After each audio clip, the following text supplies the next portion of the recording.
বিসমিল্লাহির রহমানির রহিম। আমাদের প্রাণপ্রিয় পীর ও মুর্শিদ তর্জমানে কাবির আরিফ বিল্লাহ শেখুল হাদিস শেখুল উলামা হযরত মাওলানা শাহ আব্দুল মতিন বিন হুসাইন সাহেব দামাত বরকাতুহুম আমাদের জন্য, মুসলিম জাতির জন্য এক আসমানি নেয়ামত।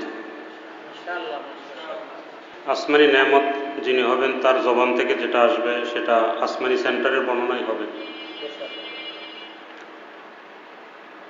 হযরত ওয়ালা দামাত বরকাতুহুম কে আল্লাহ কি কি নেয়ামত দিয়েছেন। নেয়ামতের জন্য পাত্রও দরকার হয়। দুনিয়ার বড়রা যদি মনে করে ওই এলাকায় আমাদের একটা লোক দরকার, তো খোঁজে আমাদের যোগ্যকে, আমাদের কথা বোঝে, এরকম খোঁজে না? তো আসমান থেকে কোনো কিছু পেতে হলে তো আসমানওয়ালা তো খুঁজবে কার দিলটা এরকম আছে। সব সাফ সাফ সোজা সোজা কথা, তাই না? আল্লাহ মেহরবানি করে হযরতকে যা দিয়েছেন, আল্লাহ আমাদেরকে কদর করার তৌফিক দান করেন। আল্লাহ আল্লাহদের বিভিন্ন রং থাকে। তাদের খাওয়া দাওয়ার একটা রং, উনি কি কেমন খান, চলাফেরার একটা ঢং, কথা বলার একটা ঢং, পোশাক আশাকের একটা ঢং, সব কিছুই আল্লাহর কাছে পছন্দনীয়। কিন্তু কিছু কিছু ঢং থাকে যেগুলো সম্পূর্ণ বিরল, যেটা অন্যদের কাছে গেলে এটা পাওয়া যায় না। এরকম কিছু থাকে। এর মধ্যে একটা হলো ফটো সম্বন্ধে হযরত যেভাবে বলেন, প্রাণীর ফটো তোলাতুলি থেকে বিরত থাকা, ঘরে বাইরে নিজের দিলকে হেফাজত করা। জরুরতের কারণে তো অনেক জিনিসের অনুমতি হয়, জায়েজ হয় না। অনুমতি এক জিনিস, জায়েজ সম্পূর্ণ আরেক জিনিস। যারা ডাক্তার বা আমরা ডাক্তারদের বিষয়গুলো কম বেশি বুঝি, এমন জায়গায় চিকিৎসা করতে হবে যে স্বাভাবিকভাবে ওটা জায়েজ নেই, সতরের, মহিলা হোক পুরুষ হোক, কিন্তু চিকিৎসার প্রয়োজনে ওটা দেখা অনুমতি। যখন দেখার দরকার নাই, চিকিৎসার দরকার নাই, এখন দেখাও জায়েজ নাই, দেখানো জায়েজ নাই, স্বাভাবিক কথা। তো একটা জিনিস নিষেধ, কিন্তু সেই জিনিসটা জরুরত, প্রয়োজন মাফিক অনুমতি। যতক্ষণ প্রয়োজন ততক্ষণ অনুমতি, জরুরত নাই অনুমতিই নাই। ঠিক আছে না? তখন যেই যেই ক্ষেত্রে শরীয়ত অনুমতি দিয়েছে, সারা বিশ্বটা তা সব ওলামাদের নিয়ন্ত্রণে না, সে দেশেও চলাফেরা করতে হবে। দেশের মধ্যে বিভিন্ন পরিবেশ আছে, তো শরীয়তকে সামনে রেখে ওনারা জরুরতন যেটার কথা বলছেন এটার অনুমতি। এই যে শরীয়তের একটা অবস্থান, সীমা নির্ধারণ, একদম এইভাবেই নিজেকে গড়া এরকম মানুষগুলো এই যুগে একদম বিরল। আর যদি সেই মানুষদেরকে খোঁজ করতে আমরা বের হই, তাহলে মনে হয় আমাদের সারা দেশে হযরত শীর্ষে থাকবেন। ঠিক আছে না? আরও অনেকেই আছেন, কিন্তু হযরত যেখানেই যান, মাহফিলের বিষয় আমরা দেখি যে আসছেন, বেশ অনেক মানুষ মিলে মাহফিল এর জন্য আসছেন। কি বিষয়? হযরত আমাদের এলাকায় অনেক মানুষ, অনেক বিশাল বড় মাহফিল, হযরত ওখানে তাশরিফ নিয়ে যাবেন। বলে না, ওখানে ফটো তোলাতুলি হয়, আমি ওখানে যাব না। কিছু জায়গার কথা তো আমার মাধ্যমে এসছে, আমি বললাম না, হযরত কোশ্চিনকালে ওখানে যাবেন না, হযরত এখানে অনেক বড় মজমা। আমি বললাম যে মজমা হলেই হযরত যাবেন না ওখানে। কেন? এই ফটো তোলাটা, প্রাণীর ফটো তোলা, মজমার ফটো তোলা, এগুলো ইসলামে জায়েজ নাই। আমাদের কিছু লোকের এখন অবস্থা দেখে মনে হয় যেন এটা কোনো ব্যাপার না। শরীয়ত নিজের জায়গায় আগেও যেমন ছিল, এখনও তেমন, পরেও তেমন। জরুরত প্রয়োজন সব যুগেই আছে, সেটার হিসাব জরুরত যেমন, অনুমতি তেমন। জরুরত যতক্ষণ, অনুমতি ততক্ষণ। সব কথা না? অনেক মানুষ মনে করে কে পোস্টার আসছে, হযরত চলে আসছেন, গেলেই মনে হয় হযরতকে পাওয়া যায়। আমি এর আগে দেখছি লক্ষ্মীপুর থেকে, তো ওই সময় লক্ষ্মীপুরের যে মেয়র ছিলেন উনি জীবিত ছিলেন। হযরত আল্লাহ দামাত বরকাতুহুম লক্ষ্মীপুরে তাশরিফ নিয়ে যেতেন, তো মেয়র সাহেব হযরতের সাথে সাথে থাকতেন এবং ওনার গাড়ি বলতেন, হযরত আমার গাড়িটা আপনি ব্যবহার করবেন। তো ওই সময় কি হয়েছে, কোথায়, হযরত বলছেন আমি ওই দিকে যাব না, ওখানে মাহফিলে যাব না। আল্লাহ আল্লাহ, এই এক হাইজ ভর্তি। ওই যে লক্ষ্মীপুরের এক হুজুর আছেন, এনার আব্বাও ছিলেন, তো এক হাইজ ভর্তি এসে ওনারা আছেন। হজরতের রুমে গেছি, দেখি হজরত অন্যকে জিজ্ঞাসা করছেন, আরে ভাই যে কি হয়েছে? হজরত লক্ষ্মীপুরওয়ালারা আছেন, তাদেরকে চলে যেতে বলো। কেন আছে? একদিন গেছে, 2 দিন গেছে, হজরত ওনারা তো অমনি পড়ে আছেন। বলে খাই, এখানে থাকি, হজরতের কাছেই তো থাকি, যাবো কোথায়? তো এই যে 2 দিন 3 দিন এক হাইজ ভর্তি, হাইজ গাড়ি এখানে রাখা, এই যে 3 দিন ওনারা পড়ে থাকলেন। তারপরে হজরত যেভাবে চান এনারা সেইভাবে কতভাবে যে বলা, হজরত আর আমরা সর্বাত্মক চেষ্টা করব, কোনো গোলমাল হবে না। এটা একটা ইসলার একটা ঢং। হজরত থানভী রহমতুল্লাহ আলাইহি দেখতেন ওলামারা ইসলাহ হলে ওই তাদের দ্বারা তাদের মুতাল্লিকুন ইসলাহ হবে, এনারা যদি ঠিক না হয় তাহলে সব এরকমই থাকবে। তো ওই ওখানে মাহফিলে যাওয়ার আগেই এখানে কয়েক মাহফিলের কাজ হচ্ছে, বুঝছেন? এইখানে যে প্রসেসিং গুলো, এগুলো হলো মানুষ গড়ার কিছু ব্যক্তি আল্লাহ দুনিয়াতে নির্বাচন করেন, ঠিক আছে না? ওয়াজ মাহফিল এটা যাওয়ার উদ্দেশ্য কি? বিশাল বড় মাজমা আয়োজন করার উদ্দেশ্য কি? দিনই পরিবেশ সৃষ্টি করা। তো দিন আগে দিলে আসবে, আগে দিলে আসবে। দিল তৈরি হলে তখন এটার বহিঃপ্রকাশ ঘটবে। নাইলে এগুলো আর্ট, কিছুক্ষণ থাকে তারপর আর এগুলো থাকে না, ঠিক আছে না? তো হযরত আলা দামাত বরকাতুহুর এখানে যারাই মাহফিল নিতে আসেন, তো এমন না যে ঝট করে তারা মাহফিল পেয়ে যান।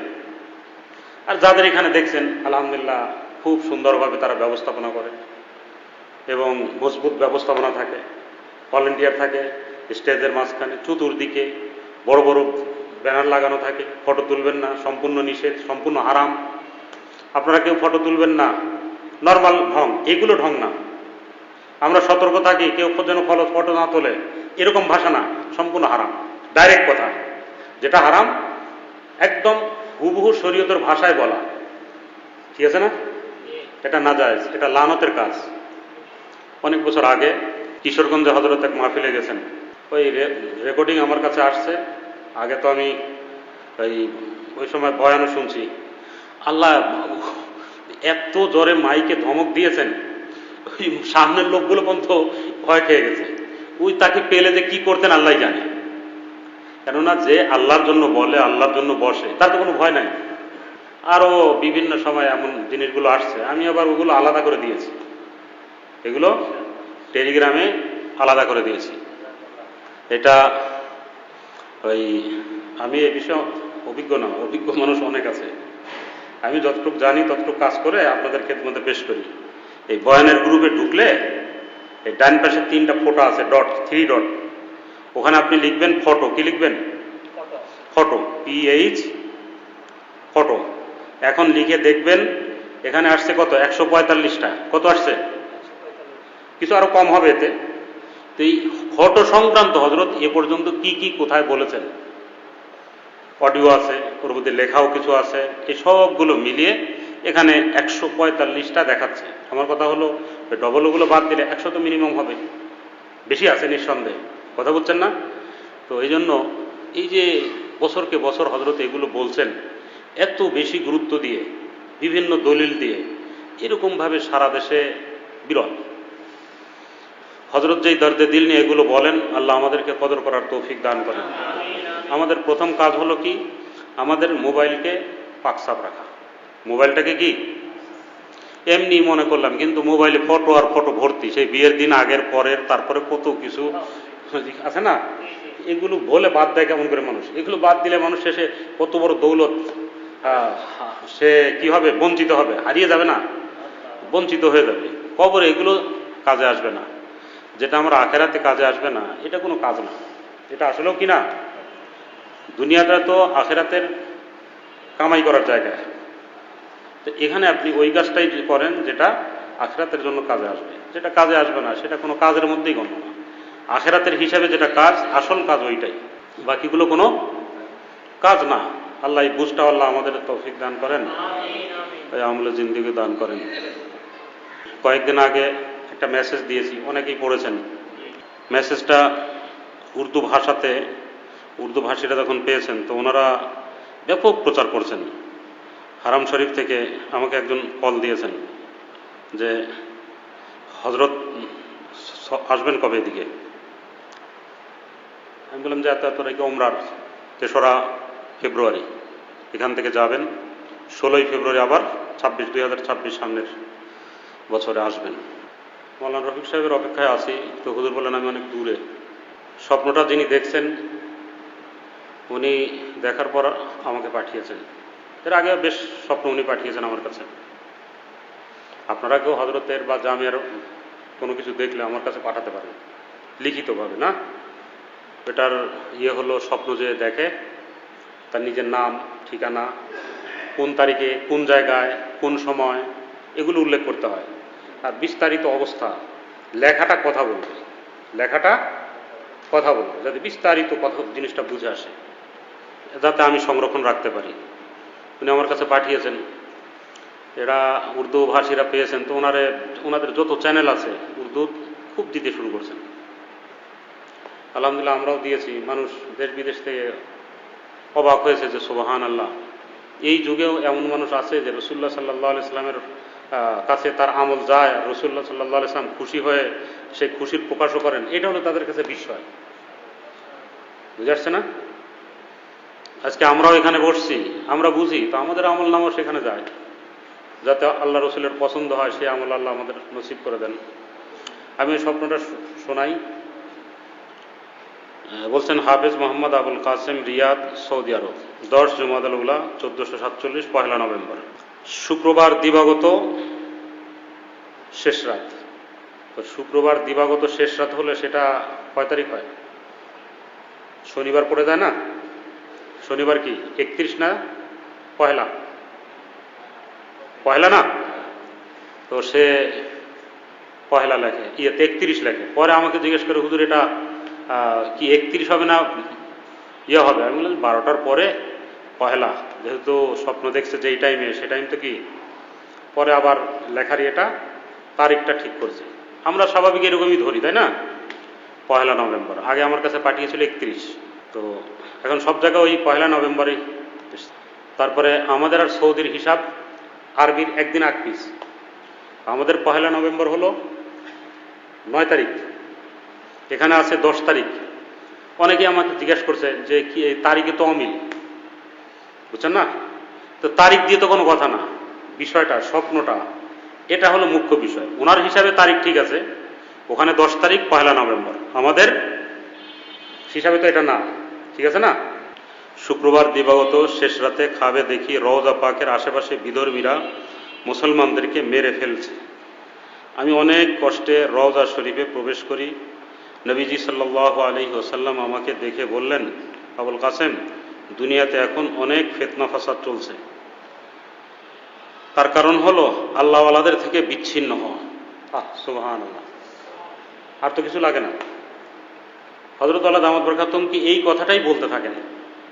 যত গুমরাহি, সব গুমরাহির মূল কি?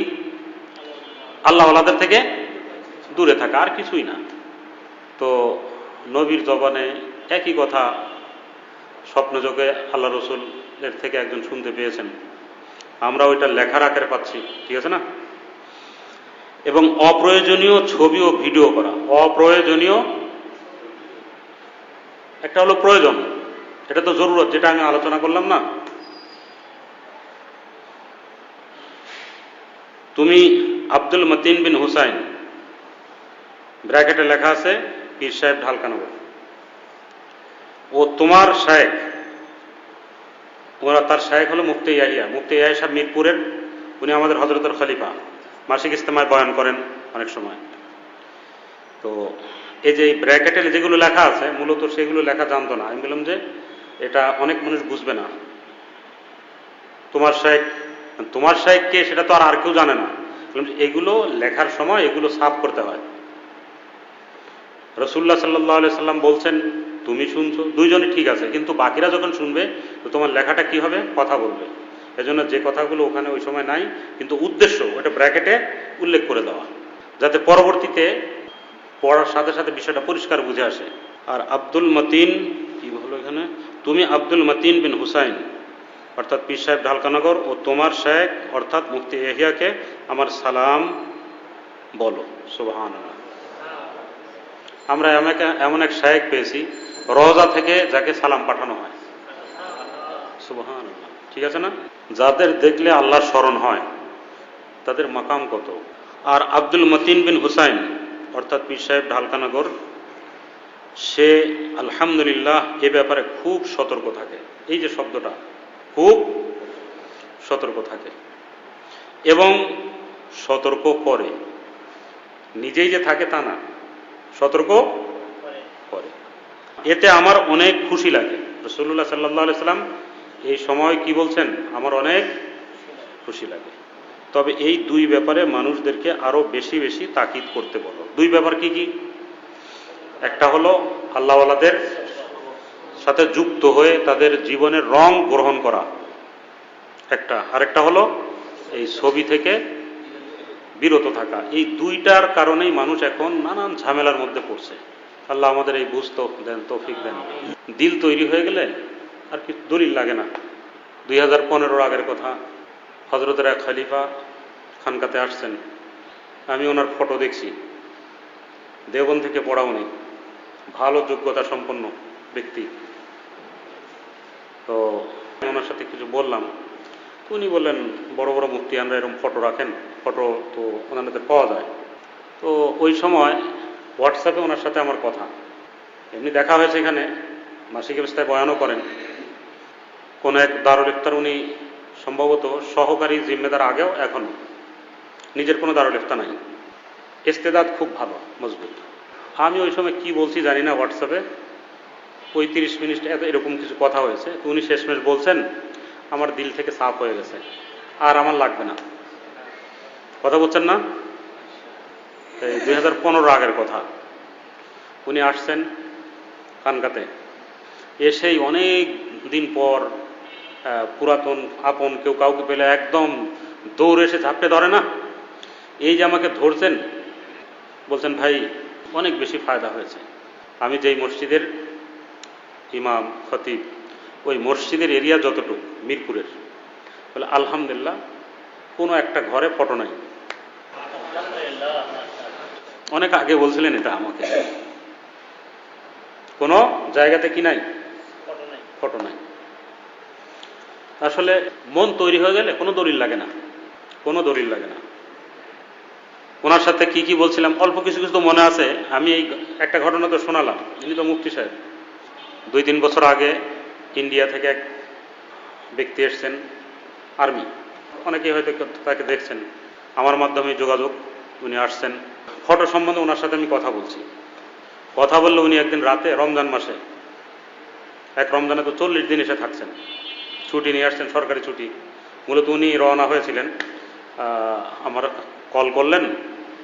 আমার নাম্বার তো অনলাইনে আছে, উর্দু বয়ানের শেষেও আছে, আর হজরত ফেরোজ মেহমান সাহেবের ওখানেও কোনো কোনো জায়গায় হজরতের বয়ানের শেষে দেওয়া আছে। ওইখান থেকে নাম্বার পেয়ে আমার সাথে যোগাযোগ করছেন। তো আমি ওনার সাথে কথা বললাম, ভাই আমি চিল্লাতে যাব, আমার জন্য একটু দোয়া করেন। তা আমি ওনাকে বললাম, ভাই চিল্লা তো এর আগেও গেছেন, পরেও যাবেন, গেলে তো ভালো হয়, ফায়দা হয়, উপকার হয়, যা বলার বলছি। তবে আল্লাহওয়ালার কাছে এক চিল্লা লাগানোর নিয়ত করেন, অনেক ফায়দা হবে। তো উনি বললেন যে আমার জানি না, এই একটা কথা দিলে এমন লাগলো, মনে হয় একদম সুপার গুলু যেমন আছে না, এদিকে কথাটা একদম লেগে গেছে। আমি আর দেরি করি নাই, এজেন্সিকে আমি পাসপোর্ট দিয়েছি, আর সাথে সাথে ভিসা লাগছে। অথচ এইসব সরকারি ব্যক্তিবর্গের ভিসা লাগতে অনেক তদন্ত থাকে, বিভিন্ন বিষয় থাকে না।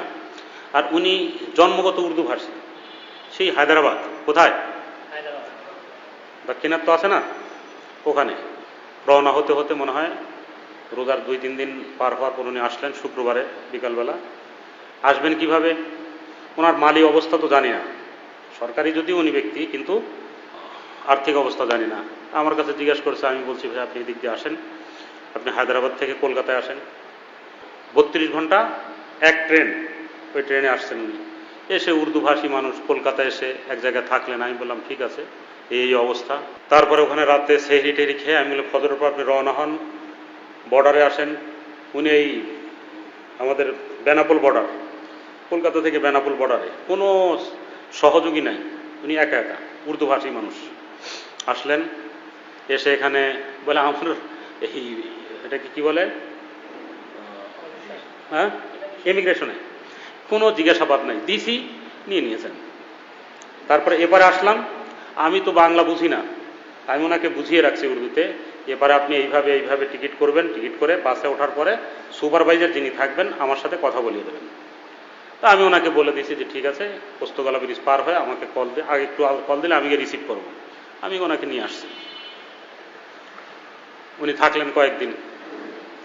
তো একদিন আমি বলতে বলতে সব হিসাব তো আমার সাথে সময় বুঝে হজরতের সাথে আমি পেশ করি, উনি বসেন। নতুন মানুষ তো, বড়দের সামনে আদব কায়দা এগুলো তো সময় লাগে না। উনি হাদিয়া দিয়েছেন একজনকে, কাকে? ওই কবিতা পড়ছে হজরতের রুমের মধ্যে, তারাবির পরে খাওয়া দাওয়ার পর আবার মজলিস হয় না অনেক সময়, উনি দিয়েছেন। হাদিয়া তো যাকে দিচ্ছি সে হলো বড়, তাই না? কিন্তু অন্যান্য মানুষরা তো হাদিয়া এইভাবে দেয় না, মনে আমি একটা দিচ্ছি, আমি একটা কিছু আছে না, সব জায়গায় ওইভাবে। এই জিনিসটারও ইসলাম হজরতের কাছে আসলে বসলে দেখা যায়। যাকে দিচ্ছি তিনি হলেন বড়, তিনি কবুল করলে আমার কিসমত, আমার এই জিনিসটার দাম। হাদিয়া হলো কাউকে খুশি করার জন্য, গিফট, ঠিক আছে না? তো উনি ওই দেওয়ার সময় কি যেন একটু বলেছেন, ওটা হজরত শুনছেন, বলে ভাই আপনার হাদিয়া আপনি ফেরত নেন, উর্দুতে বলছেন, দেন। এই বেচারা বলছে আল্লাহ করলামটা কি? উনি মাপ চাইছেন, কি করছেন? বলে ঠিক আছে আপনি হাদিয়া ফেরত নেন। উনি পরে কামরায় এসে শেষে মনে মনে রেডি হয়েছেন, উনি চলে যাবেন, উনি থাকবেন না। তো আমি রুমে এসে দেখলাম যে অবস্থা ভালো না। আমি তো আল্লাহর কাছে যা বলার বলছি, ভিতরেও একদিকে যোগাযোগ ওনার সাথে কত রকমের যে গল্প টল্প করছি, কি করছি, এই 7-5 বলে, আরে ভাই আল্লাহওয়ালারা এমন হয়, এক হাত দিয়ে ওনারা ইয়ে করেন, 100 হাত দিয়ে ওনারা আদর করেন, সেটা তো আপনি জানেন না। আপনাকে দেখেন না, এই কাছে বসিয়ে হজরত সবচেয়ে মাছের বড়টা, বড় পিসটা, দাও এই খান সাহেবকে দাও, ঠিক আছে না? বলে হ্যাঁ ऐसा तो किया है। बोले और क्या चाहिए, और क्या चाहिए? ऐसे ऐसे बड़े बड़े लोग वो अंदर नहीं जा पाते, आपको करीब बुलाकर बिठाते हैं, सर पे हाथ रख देते हैं। हाँ हाँ कभी तस्वुर भी किए? तो এই যা পারছি ধারাধার বলছি শেষে উনি এদিকে, আমি যাওয়ার আগেই বউকেও বলে ফেলেছে যে আমি চলে আসবো, একটু তোমাকে পরে কথা বলবো। আর এদিকে মনে মনে ফাইনাল করছে কি, বর্ডার পার হয়ে আমাকে খবর দেবে, আমাকেও জানাবে না। এর মধ্যে তো আমি হাজির হয়ে গেছি। তো যাই হোক, সামনের একটা ঘটনা ফটো সংক্রান্ত একটা বলার জন্য ওনার অবস্থাটা আমি একটু শোনালাম। পরে ওনাকে আমি বললাম, দেখছি ভালো, মন ভালো হয়ে গেছে, এই খাওয়া দাওয়া দেওয়ার যা কিছু হলো। 1-2 দিন পরে আমি বলছি যে ভাই আমার একটা ঘটনা শোনাই। কি বিষয়? আমারটা আগে শোনাই, তারপর ওনার শোনাই। ওই যে বিভিন্ন চ্যানেল আসে না, মজলুম, ওর পর জুলুম হচ্ছে, এইভাবে তাদেরকে মেরে শেষ করে দিচ্ছে, তো এইগুলোর খবর আমার কাছে নাই। হামাসের বিভিন্ন থাকে না, আমি এর কাছে শুনি, ওর কাছে শুনি। আমি বলছি এগুলো কোথায় পান আপনারা? বলে এগুলোর চ্যানেল আছে। তো কেউ আমাকে লিঙ্ক দিয়েছে ওই সময়, আমি একদম দেখে আমি বললাম যে এত তো ফটো আর ফটো, ভিডিওর ভিডিও, এগুলো দেখা মানে কি? এ তো সেই ভিডিওর মধ্যে ঢুকছি আমি, এ তো ইউটিউব সেই একই জগৎ, ঠিক আছে না? এর থেকে তো আমাকে দূরে থাকতে হবে।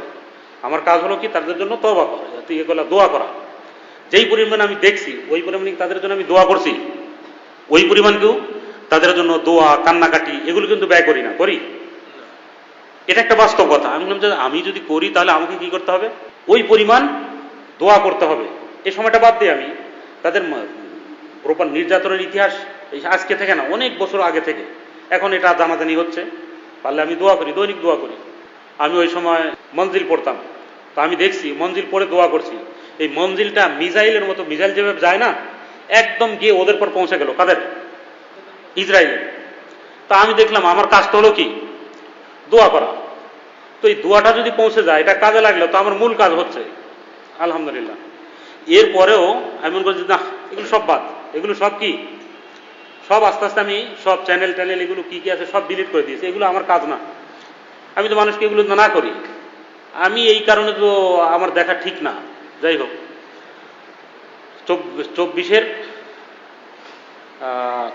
না কি 23 কি এতে সালানা পরীক্ষার সময় মাদ্রাসার খেয়ার, আমি এই নিগরানির জন্য যাচ্ছি, মাদ্রাসার গাড়িতে বসছি, ইকুরিয়া বাইপাস এটা পার হয়ে গেছে। আমি মোবাইলের মধ্যে কাজ করছি, কোথায় কি আছে কোনোটাই যেন না থাকে। রাতে সারা রাত কাজ করছি যে কোথায় এটা আছে দেখি, আর কোন জায়গায় আছে কিনা। আমার আর ভালো লাগছে না, দেখার পরেও তওবা করি, আল্লাহ এটা তো কি করলাম না করলাম, আল্লাহ মাফ করে দেন, আমি জানি এটা নাজায়েজ, আমার জন্য এটা অনুমতি নাই। আচ্ছা, শেষে তন্দ্রা, চোখ লেগেছে, ঘুম না, দেখি লম্বা সুদর্শন এক ব্যক্তি, আমি হাত উঁচা করলে, দাঁড়িয়ে হাত উঁচা করলে যতটা হবে এরকম এক লম্বা ছিপছিপে কালো চেহারা, চুল কোকড়ানো, গায়ের রং অনেক আকর্ষণীয়, আর জামাটা অনেক ধবধবা, এক সৌদি জুব্বা আছে না, এত সাদা ধবধবে জামা, আর চেহারাটা অনেক কালো আকর্ষণীয়, মাথার চুল কোকড়ানো, মাথা খালি। তো এসে বলছেন, রসুল্লাহ সাল্লাহ আলাইহি সাল্লাম বলছেন এখনো একটা ভিডিও বাকি আছে। আমি বললাম যে কি ব্যাপার, আমি তো সব ডিলিট করলাম, বাকি থাকলো কই? যাই হোক, আমি শেষে তওবা করলাম যে না, যেহেতু রসুল্লাহ সাল্লাহ সাল্লাম নিজে খবর পাঠিয়েছেন, তো এটা নিঃসন্দেহে সত্য, আমাকে খুঁজতে হবে। তো ওখান থেকে জামিয়ার গাড়িতে বসে 10 মিনিট পর্যন্ত আমি খুঁজতে থাকছি, কোথাও পাই নাই। শেষে আমি যেখানে গিয়ে বসি, ওখানে বসে খুঁজছি যে কি ব্যাপার, দেখি এটা তো নিঃসন্দেহে আছে কোথাও। তো আমাদের আমলগুলো কিভাবে রওজা যায় আমরা বুঝছি না, আল্লাহ আমাদের এটা বুঝলেন, তৌফিক দেন। তো শেষে খুঁজলাম, খুঁজতে খুঁজতে দেখি ওই হামাসের সুড়ঙ্গ, 2 মিনিটের মতো একটা সুড়ঙ্গ ছিল, ওখানেও মানুষ টানুষ কিছু ছিল না, 2 মিনিট পর্যন্ত দেখাতে থাকে। আমি ছোট একটা বাচ্চা আছে, আমি মনে করছি ওকে আমি দেখাবো, এটা রাখছি। পরে খুঁজতে খুঁজতে দেখি যে ওহো, এটা তো একটা ভিডিও। তো এটা আমি ডিলিট করেছি। ডিলিট করার পর সাথে সাথে ওই সময় তন্দ্রা এসছে, দেখি রাসূলুল্লাহ সাল্লাল্লাহু আলাইহি ওয়াসাল্লাম অনেক খুশি। কেমন অনলাইনের ভাই, অনলাইনের জগৎটা বুঝে আসছে। এখানে ডিলিট করছি, দেখি ও সাথে সাথে তন্দ্রা, দেখি রাসূলুল্লাহ সাল্লাল্লাহু আলাইহি ওয়াসাল্লাম কি হাস্যোজ্জ্বল চেহারা, খুশি হয়ে গেছে। আল্লাহ আমাদের তৌফিক দেন। প্রত্যেকটা আমল এই যে সাথে সাথে পৌঁছে যায়, আল্লাহ আমাদের বুঝ দেন, নেক আমল করার তৌফিক দান করেন। আমি ওনাকে এই পরে আমি একজনকে বলছি যে কি ব্যাপার, এই এটা কি? শেষে বলছে না, কেন ওর শেষ প্রান্তে একটা মানুষের মতো দেখা যায়, ঝট করে সরে যেন লুকিয়ে যাচ্ছে, পিছনে তার একটা রাইফেলের মতো পিছনটা দেখা যাচ্ছে, অতটুকু ওখানে সাপোর্ট নাই। বলে ওই যে একটু ভিডিও মতো একটা মানুষ যেন পিছনটা ছোট্ট একটু দেখা যায়। বলো আপনি খেয়াল করেন না যে ওখানে ওইটা আছে?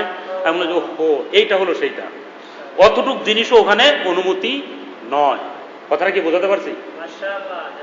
তো হযরত যে কাজটা করেন, হযরতের প্রতি রাসূলুল্লাহ সাল্লাল্লাহু আলাইহি ওয়াসাল্লাম কি পরিমাণ খুশি। পরে আমি ওই ইন্ডিয়া থেকে যিনি আসতেন ওনাকে এই ঘটনা শুনিয়েছি। শোনার পর একদম খান সাহেব মানুষ, বলে মুঝে হুজুর কি খুশি চাইয়ে, রাসূলুল্লাহ আমার কি লাগবে, খুশি লাগবে। মোবাইল নিয়ে 2300 ফটো ছিল। কত? 2300 ফটো।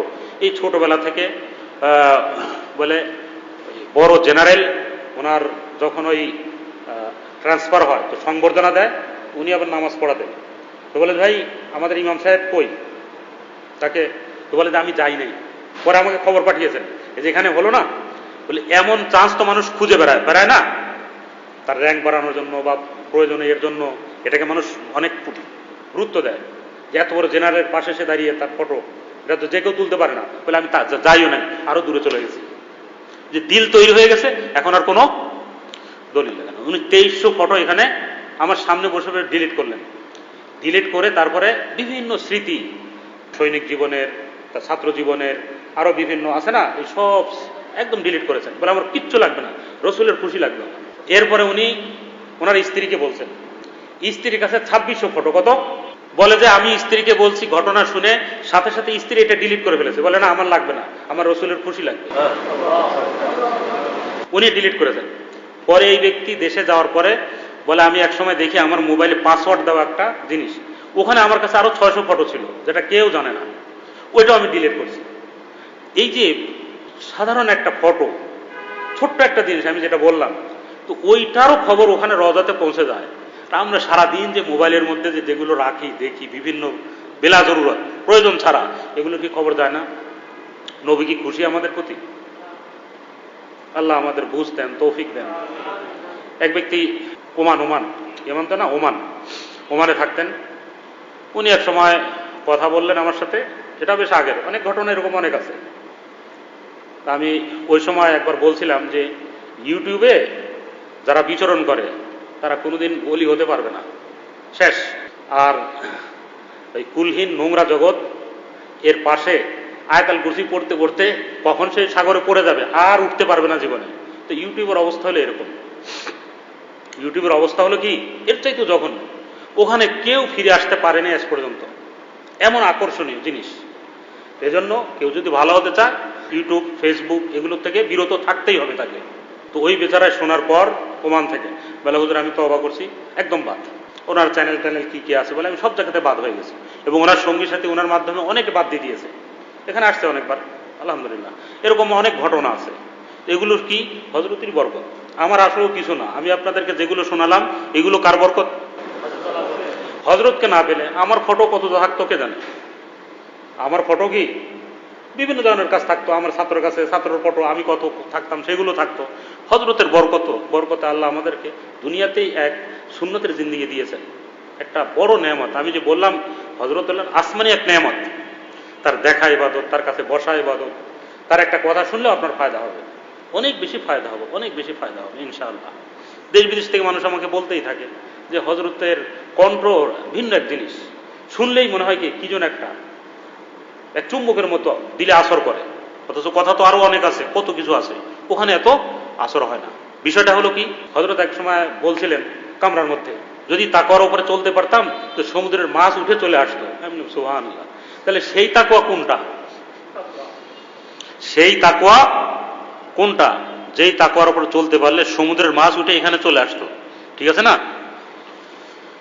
আল্লাহ আমাদেরকে ওই তাকওয়া বোঝার তৌফিক দান করেন, ওই তাকওয়ার জিন্দেগি আমাদের খুব খুব নসিব করেন, খুব খুব নসিব করেন, খুব খুব নসিব করেন।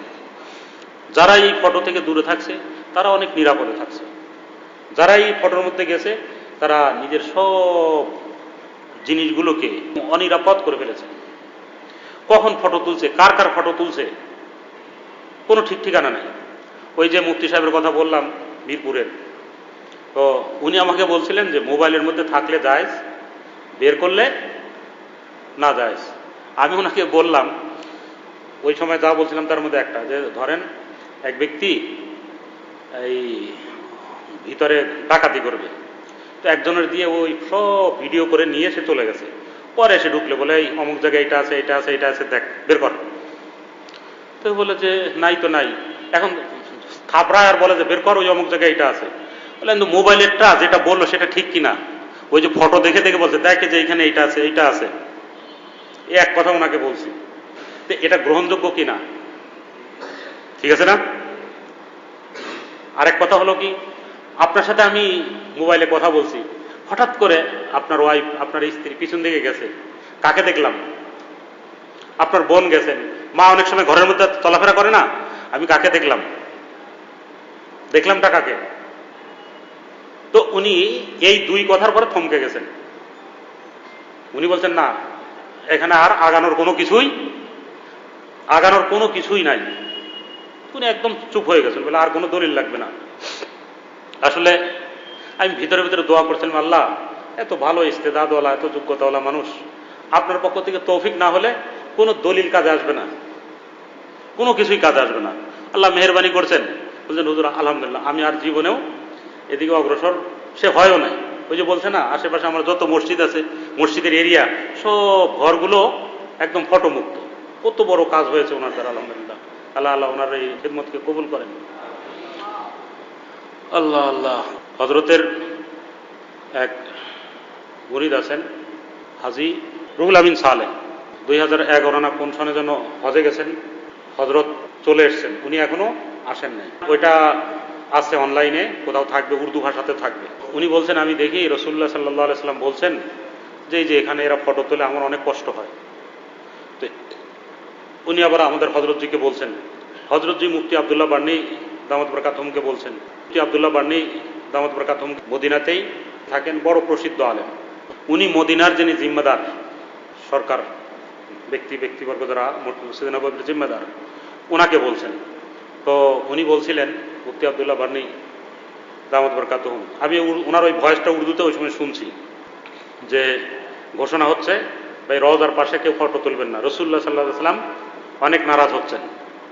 তো আমাদের হযরতজির এই বরকত আজকে থেকে না, আজকে একটা এই খবর পেয়ে মানুষ এটা খুশি, নিঃসন্দেহে খুশি, কিন্তু রাসূলুল্লাহ সাল্লাল্লাহু আলাইহি সাল্লামের পক্ষ থেকে আমাদের এই হজরতের এই বিষয়টা এর আগেও এসছে। আল্লাহ হজরতের খুব কদর করার তৌফিক দান করেন, আমিন। আমরা যদি এই যে আমি তো বললাম সিস্টেমটা, ওখানে ফটো লিখে সার্চ দিলেই যখন আপনার মন চায় একটার পর একটা ওখানে কাউকে বলতে পারেন যে এইভাবে মানুষ দেন, দিলেই ইনশাল্লাহ আসর হবে। কমপক্ষে তার মোবাইলটা পাকসাফ হলো, দিলটা পাকসাফ হলো, ইবাদতের এক নতুন জগৎ আসবে ইনশাআল্লাহ। আর এইটার কারণে কোথায় কোথায় সে হাঁটছে, কোথায় কোথায় সে কি করছে কোনো ঠিক নেই, কত ফিতনার মধ্যে সে ডুবছে। অনেক বড় দিনই কাজ হবে, আল্লাহ আমাদের তৌফিক দেন। আমাদের হজরত ওয়ালা দামাত বরকাতুহুম তর্জমা করেছেন দাদা হজরতের কিতাব আল্লাহ তাআলা কি মোহব্বত কে লিয়ে 3 মুজর্রব কিতাবে। বাংলা তর্জমা হলো আল্লাহর মহব্বতের পরীক্ষিত 3টি কিতাব। এর 47 নং পৃষ্ঠা থেকে পড়ে শোনাচ্ছি। মোরশেদের সহিত সম্পর্কের বরকত। হাত ধরার আলোচনা প্রসঙ্গে বহু পুরাতন একটি ছন্দ মনে পড়িয়া গেল, যাহার অর্থ হইল আল্লাহকে পাইবার জন্য আল্লাহর ওলিদের হাত ধরিলে আল্লাহ পাক তাহার জন্য রাস্তা খুলিয়া দেন, যে রাস্তা তাহাকে আল্লাহ পর্যন্ত পৌঁছাইয়া দেয়। এক বুজুর্গ বলেন, মুঝে सहल हो गई मंजिले कि हवा के रुख भी बदल गए, तेरा हाथ हाथ में आ लगा तो चिराग राह के जल गए। সুগম লাগিতেছে মঞ্জিল অতি, গিয়েছে বদলে হাওয়ারও গতি, তোমার হস্তের পরশ লোভিয়া জ্বলিতেছে পথে বাতি আর বাতি। যখন কোনো আল্লাহওয়ালার হাত ধরার তৌফিক হয়, অর্থাৎ যখন কোনো আল্লাহওয়ালার সহিত ইসলাহ ও তরবিয়তের সম্পর্ক স্থাপন করা হয়। হযরত কি বললেন? যখন কোনো আল্লাহওয়ালার হাত ধরার তৌফিক হয়। হাত ধরা মানে হাত ধরলাম, যাচ্ছেন, আমি হাত এরম দিলাম, উনি আমার হাতের উপরে হাত দিয়ে নামলেন, চললেন, বা আমি ধরলাম, এটা না, এটা একটা ব্যবহারিক ভাষা। এটা কি? হুজুর আসেন একটু ডাল ভাত আমার বাসায়, তো গেলেন, একটু ডাল আর একটু ভাত, এই না, এটা একটা ব্যবহারিক ভাষা। নুন ভাত বলে, ডাল ভাত বলে না। হুজুর আমার বাড়িটা একটু পাড়ায় আসেন, তো উনি গিয়ে এরকম পাড়া দিয়ে চলে আসছে, এরকম। এটা হলো ব্যবহারিক ভাষা, সব জায়গায় চলে। অনেকে এটা আবার আক্ষরিক অর্থ নেয় তো পেরেশানি হয়। হযরত আল্লাহর ব্যাখ্যা বলছেন যে আল্লাহওয়ালার হাত ধরার তৌফিক হয়, অর্থাৎ যখন কোনো আল্লাহওয়ালার সহিত ইসলাহ ও তরবিয়তের সম্পর্ক স্থাপন হয়, চরিত্র গঠন ও সংশোধন এবং আত্মার ব্যাধিসমূহের চিকিৎসার জন্য সম্পর্ক স্থাপন করিয়া তদনুযায়ী কাজ করা হয়, তখন আল্লাহ পাকের মহব্বত ও মারেফাত হাসিলের রাস্তার চেরাগ সমূহ জ্বলিয়া ওঠে, অন্ধকার দূরীভূত হইয়া সর্বদিক আলোকোজ্জ্বল হইয়া যায় এবং সুন্নত ও শরীয়তের ওপর আমল করা ও পাপাচার হইতে বাঁচিয়া থাকা আসান হইয়া যায়। এই হলো হাত ধরা, কোন আল্লাহওয়ালার হাত ধরা মানে আমার পুরাটা জীবন তার মতো বানানো, এটা হলো হাত ধরা। হযরত ওয়ালা দামাত বরকাতুহুম এর জবান থেকে একবার শুনছিলাম, ভার্সিটি ছেলে এসে বলে, হযরত আমি তো ভার্সিটিতে যাই, আমাকে টিটকারি করে, টুপি পরি, জামা পরি, মানে তো টিটকারি অনেকেই করে, স্বাভাবিক। তো হযরত বললেন, তুমি আমার মতো এরকম জামা বানাবে, ঠিক আছে না, এরকম টুপি, মোজা 2-3 সেট বানাবে। তো ওই ছেলে একদম সেম ওই রকম কাপড় এরকম বানিয়ে এবারে গেছে। তো ওই যে যারা টিটকারি দিত, এখন বলল, কি রে, ওনাদের কি বুজুর্গ হয়ে গেছে, ওকে কিন্তু আর কিছু বলা যাবে না, ও দেখি এখন বুজুর্গ হয়ে গেছে। তো সে এসে আবার হযরতকে শুনিয়েছে, হযরতে এই অবস্থা। তো আসলে হয় কি, এক একজনের তরবিয়ত এক এক রকম, ঠিক আছে না।